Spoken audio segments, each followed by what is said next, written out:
Hello guys, good morning. Update ko lang po kayo, dumating na po yung RTL natin. Kaninang madaling araw po. 200 heads po lahat to.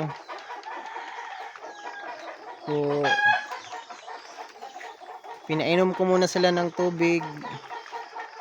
Kasi galing po sila sa biyahe, stress po sila sa biyahe. Tsaka po maglagay po tayo ng vitamins. Lagyan po natin sila ng vitamins sa tubig nila. At pakainin lang po sila ng konti. Kasi stress pa po sila. Ito po lahat sila. Nasa babaw pa po yung iba.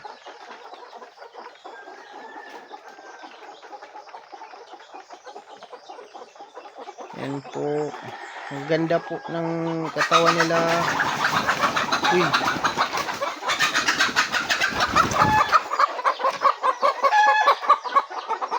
Lumipad po yung iba. Hulihin ko lang po.